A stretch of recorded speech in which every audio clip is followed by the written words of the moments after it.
হাঁড়িটা দেখো বোঝা যাচ্ছে।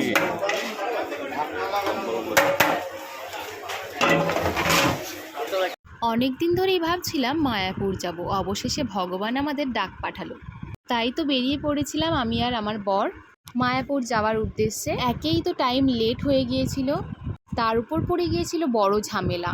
ট্রেন তো প্রচুর লেট, তাই আমরা ডিসিশন নিয়েছিলাম বাসে করেই যাব, মানে হাওড়া অবধি। কারণ টিকিয়াপাড়া থেকে হাওড়া যেতে প্রচণ্ড লেট হয়, আর এখন তো ট্রেনের যা অবস্থা, খুব বাজে অবস্থা। আর এইদিকে নিমদিকে থেকে বাসে উঠতে গিয়ে একটা বাসের সাথে আর একটা বাসের কী যে ঝগড়া, তার ডান দিকের কাঁচ ভেঙে দিয়েছিল। আমরা যে বাসটাতে করে যাচ্ছিলাম তারও দোষ বলা চলে, কারণ সে বাদিক থেকে ঘেঁষে এসেছিল। 8টার সময় আমাদের হাওড়া থেকে ট্রেন ছিল, কিন্তু সেই ট্রেনটা আমরা মিস করি। পরের ট্রেন ছিল 10টায়। তার আগেই ভাবলাম কিছু খাওয়া দাওয়া করা যাক, তো এখানে নিরামিষ কিছু নিয়ে নিয়েছি। আর আমরা শুধু একা যাচ্ছি না, আমার একটা বান্ধবী আর তার হাজব্যান্ড ছেলে মিলে যাচ্ছি। এই ফ্রেন্ডের সাথে ঘুরতে যাওয়ার মজাটাই বেশ আলাদা লাগে। তো ওরা নিয়ে নিয়েছিল ধোসা, আর আমি নিয়েছিলাম দেখো ইডলি, আর বড়া ছিল এর সাথে, মোটামুটি খেতে। এরপরে সেদিনকে যে যা গরম ছিল, ফাইনালি আমরা চলে এসেছিলাম বিষ্ণুপ্রিয়া হল্ট। আমরা আগে মায়াপুর যাব, তারপর নবদ্বীপ ধাম পরের দিন ঘুরবো। এর প্ল্যান ছিল আজকে এসে কালকে আবার 11:30টার একটা ট্রেন ছিল, সেই ট্রেনে যেন আবার বাড়ি ফিরতে পারি। ট্রেন থেকে নেমে আমাদের আবার লঞ্চে উঠতে হবে। তো চলো, লঞ্চের কাছাকাছি এসে গেছি, আর ওই যে দূর থেকে দেখা যাচ্ছে মায়াপুর, কি সুন্দর তাই না? আমরা তো লঞ্চে উঠে পড়েছি, আর ওইদিকে একটা নৌকা ছেড়ে দিয়েছে। আর এই দেখো সেই জল, যেখানে মায়াপুর যেতে গেলে আমরা 2 কালারের জল দেখতে পাই, একটা নীল আর একটা ঘোলাটে সাদা। আর এই দিকে দেখো, আসতে না আসতেই কপালে তিলক দিয়েছে, ভালো কথা। তার জন্য এক একটা তিলক পেছনে নাকি 10 টাকা করে দিতে হবে। এগুলো কি বলো তো? আমি তো ভেবেছিলাম কপালে তিলক পরিয়ে দিচ্ছে 2 টাকা করে দেবো বা 5 টাকা দেবো, বলে না না 10 টাকা দিতে হবে। তো যাই হোক, ভালো কথা। তো এর আগে আমি একবার মায়াপুর এসেছিলাম, তখন আমার দাদু এখানে থাকতো, মানে মায়াপুরের পুরো মেন মন্দিরে থাকতো না, এই আশেপাশের এখানের মধ্যে মন্দিরে একটা থাকতো। আমি আমার সকলকে বললাম, মানে বান্ধবীদেরকে, বরকে বললাম যে ওখানে গিয়ে থাকবে। তো ওরা ডাইরেক্ট মন্দির দর্শনে এলো, ভাবছিল ওখানে রুম ভাড়া নেবে, কিন্তু আমরা এত বেলা করে এসেছি যে সব রুম বুকিং হয়ে আছে। আর দেখো, আবার আসার সময় কিছু একটা জিনিস দেখতে পেলাম। এই যে হনুমানটা দেখতে পাচ্ছ, দেখো একটা হাত না কাটা, জানি না কি করে কেটেছে, বলতে পারবো না, তাই দেখলাম, তাই তোমাদের জন্য ভিডিও শেয়ার করলাম। আর এখানে অনেক হনুমান দেখতে পাচ্ছি। অনেক কষ্ট করে একটা রুম পেয়েছিলাম, বাবা সে আবার যা রুম, সেটা আর তোমাদের শেয়ার করিনি। আমরা ফ্রেশ ট্রেশ হয়ে বেরিয়ে পড়েছিলাম মায়াপুর পরিদর্শন করতে। কিছু টোটোওয়ালা বলছিল যে তোমাদেরকে কিছুটা পরিদর্শন করিয়ে দেবো, আর আমাদের মেন উদ্দেশ্য ছিল সন্ধ্যা আরতি দেখবো বলে। দারুণ লাগে, কোনোদিনও দেখিনি, বাট শুনেছি। আমি একবার ছোটোবেলায় এসেছিলাম, বাট আমার শরীর ভালো ছিল না বলে আমি আর ভেতরে যাইনি, আর মনেও নেই অত কিছু। তো মায়াপুরের এমন একটা জায়গা আছে যেখানে গিরি গোবর্ধন পর্বত রয়েছে। এখানে একজন মালা দিচ্ছিলেন, তিনি বলছিলেন যদি মালা পরাও তোমার মনস্কামনা এখানে বলতে পারো, যে যা ইচ্ছা মনস্কামনা রয়েছে সেটা তোমরা এখানে বলতে পারো, আর মালা পরিয়ে দেবে। আর যেহেতু এটা পুরুষোত্তম মাস চলছে, তো এবারে মায়াপুরে প্রচুর ভিড় হয়েছিল। এই যে এখানে রয়েছে শ্যামকুণ্ড জল, যেটা কিন্তু খুবই পবিত্র। তো সেখান থেকেও কিছু জল আমরা মাথায় নিয়ে নিয়েছিলাম। আর এই যে সেই মন্দিরটা, এবারে দেখো এমন একটা জায়গায় মানে এবারে এসেছিলাম, মানে যেতে মন চাচ্ছিল না। দারুণ দারুণ হরে কৃষ্ণ নাম করছিলেন বিদেশিরা, তো একদম নেচে নেচে একদম হরে কৃষ্ণ নাম করছিলেন, শুনতে এত মধুর লাগছিল। বাট আমরা সন্ধ্যা আরতি দেখবো বলে মায়াপুরের, তাই একটু তাড়াতাড়ি বেরিয়ে গিয়েছিলাম, না হলে মনে হচ্ছিল যেন এখানেই আমরা বসে পড়ি।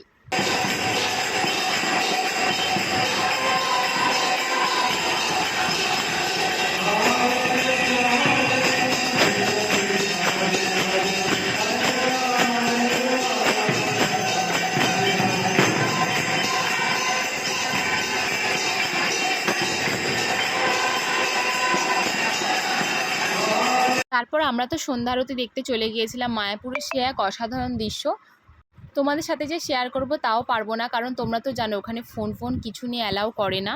দারুণ ছিল, দারুণ। ওখান থেকে বেরিয়েই দেখো মায়াপুরের মেন মন্দির থেকে বেরিয়ে আশপাশে একটু ঘুরছিলাম, ঘুরে দেখলাম আই লাভ মায়াপুরের থিয়েটার হল ওখানে ছিল, তো একটু ছবি তুললাম। আর চলে এসেছিলাম মায়াপুরের সেই বিখ্যাত মাসির বিরিয়ানি খেতে। ভেবেছিলাম তো তাড়াতাড়ি নিয়ে নেব, বাট এখানে লাইনই দিতে হয়েছিল 1 ঘন্টা। আমাদের মনে হচ্ছিল কি লাইন দেবো না। তোমরা শুধু লাইনটা দেখো, রাস্তার ওপারতে চলে গিয়েছিল, দিয়ে ডান দিক দোকানে যে মানে কিছু একটা পরোটার আরে দোকান ছিল, রুটি ফুটি করছিল, তারা বকাবকি করছিল তোমরা আমাদের দোকানের সামনে লাইন দেবে কেন। সত্যি অধৈর্য হয়ে যাচ্ছিলাম, বাট আবার ভাবছিলাম যে কোথায় আবার নইলে খাবার টাবার পাবো, খেতে কি কেমন হবে, এখানেই লাইন দিয়ে কষ্ট লাইন দিয়ে দাঁড়িয়ে থাকি। আর এই যে সেই মাসি, তিনি কি চিনতে পারছো নাকি জানি না, ইনার ছবি এখানে দেয়া আছে।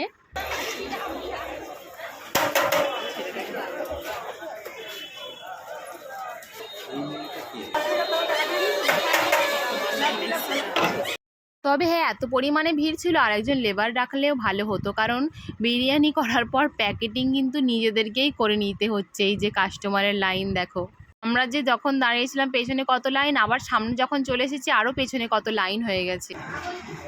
দেখাও আগে এদিকে হাতটা এ করে, মনে হয় লোকেরা মনে হয় গিয়ে গন্ডগোল করছে।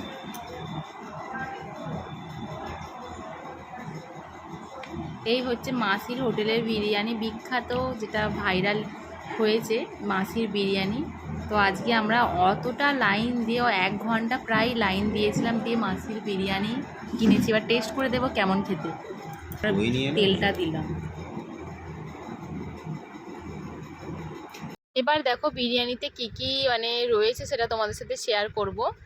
দেখো একটা বড় পিস, বড় নয়, একটা ছোট মাঝারি একদম বলতে পারো আলু ছিল। আলুটা একটু বড় হলেও ভালো হতো, আর বড় হলেও ভালো হতো বলতে আমরা অতটা বিরিয়ানি খেতে পারিনি। আমরা মোট 2-2.5টা বিরিয়ানি নিয়েছিলাম, হাফ প্লেট একটা নিয়েছিলাম যেহেতু একটা বাচ্চা আছে, আর আমরা হচ্ছে যে বড়রা 3 প্লেট বিরিয়ানি নিয়েছিলাম, আমাদের দুজনের জন্য 2টো, আর বান্ধবীর জন্য একটা, তার হাজব্যান্ড খায় না এসব, তো হাফ প্লেটের মতো বেশি হয়ে গিয়েছিল লাস্টে। এখানে কিন্তু সয়াবিন ভর্তি ভর্তি করে আছে, আর পনিরও কিন্তু বেশ ভালোই রয়েছে, অনেকগুলো রয়েছে। আমার পাতে তো অনেকগুলোই পড়েছে, 5টা মতো পড়েছে, 5-6টা মতো।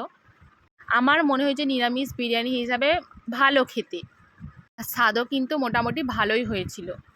এবার সকাল সকাল আমরা বেরিয়ে পড়েছিলাম আরেকবার মায়াপুরের মন্দিরটা দেখব বলে, ওখানের আশপাশটা দেখব। বিশেষ করে আমাদের মূল উদ্দেশ্য ছিল যে গোশালাটা একটু পরিদর্শন করে আসব, তারপর ওখান থেকে চলে যাব আমরা নবদ্বীপে। তোমাদের কালকে রাত্রেবেলা দেখিয়েছিলাম, এবার দেখো দিনের বেলায় কি সুন্দর দৃশ্য, একেবারে চকচক করছে। দেখো অনেকটা হাঁটা দেওয়ার পরে চলে এসেছি সেই গোশালা, ভেতরে গিয়ে দেখাবো। আর এখানে দেখতে পাচ্ছি পুরোটাই খালি, মানে ওদিকে করে দিয়েছে, আর এখানে মনে হয় পরিষ্কার হবে বলে গরুগুলোকে অন্য জায়গায় করা হয়েছে। দিকটা ঘুরে দেখি অনেকগুলো গরু, একটার পর একটা তোমাদেরকে দেখাচ্ছি। কি বড় বড় গরু বাবা, আমি এরকম সামনাসামনি এত বড় বড় গরু দেখিনি, আর বিশেষ করে কি বড় বড় শিং। দেখো এই পাশ থেকে দেখাচ্ছি, ওই পাশে কত গরু। এমনকি অনেক জায়গায় দেখলাম একজন বিদেশিও এখানে সেবা করছে, তারা কত ভালো হয় বলো, তারা তাদের নিজের দেশ ছেড়ে আমাদের দেশে এসছে ভগবানের সেবা করতে। আর দেখো সবাই কি সুন্দর হাত বুলিয়ে দিচ্ছে এই পাশে, আর আমিও কি সুন্দর হাত দিয়েছিলাম, কিচ্ছু বলেনি। আমি দেখে প্রথমে যা ভয় খেয়ে গিয়েছিলাম যে কিছু হয়তো বলবে, কিন্তু কিচ্ছু বলেনি, কি ভালো। আর আমাদের এখানে গরু হলে কিছু করতে গেলে হয়তো দেখো গোতা বোতা মারতে যাবে। আর এই যে এখানে দেখো 2টো গরু কি সুন্দর মুখ বাড়িয়ে সকলকে দেখছে, তো ওদেরকে একটু গায়ে হাত দিতে যাবো, আমার নিজেরই ভয় লাগছে, প্রথমটা ভয় লেগে গিয়েছিল। কিছু বলেনি, কি শান্ত ওরা। তারপর ওখান থেকে বেরিয়ে রুমটুম থেকে সব কিছু প্যাকিং করে আমরা চলে গিয়েছিলাম নবদ্বীপ যাব বলে। তো টোটোওয়ালাকে বলেছিলাম এখানে নবদ্বীপের যে বিখ্যাত লাল দই, সেখানে আমাদের দোকানে নিয়ে চলো, আমরা খাবো। তো এখানে ছোট ছোট খুঁড়ি কিছু নেই, তাই জন্য একটা বড় 750-র একটা ভাঁড় আমাদের দিয়ে দিয়েছে, আমরা 5 জন মিলে ভাগ করে খাবো। আর এখানে নিয়ে নিয়েছি, দেখো গাড়িতে যেতে যেতেই ভাগ হবে। তো দেখাচ্ছি দেখো, এই যে 750 তোমাদের বলেছিলাম, 700 গ্রামের একটা দই, আর এই যে লাল লাল দই। আমার বর ওইদিকে বসে টোটোতে বসে দই খাচ্ছে না, দই ভাগ করছে, আর আমরা এদিকে মন্দির পরিদর্শনগুলো করছি। এসে দেখলাম যে ভাগ হয়ে গেছে, সবাই মিলে আমরা খাওয়া দাওয়া করছি। দেখো ভালোই খেতে, মোটামুটি খারাপ বলবো না।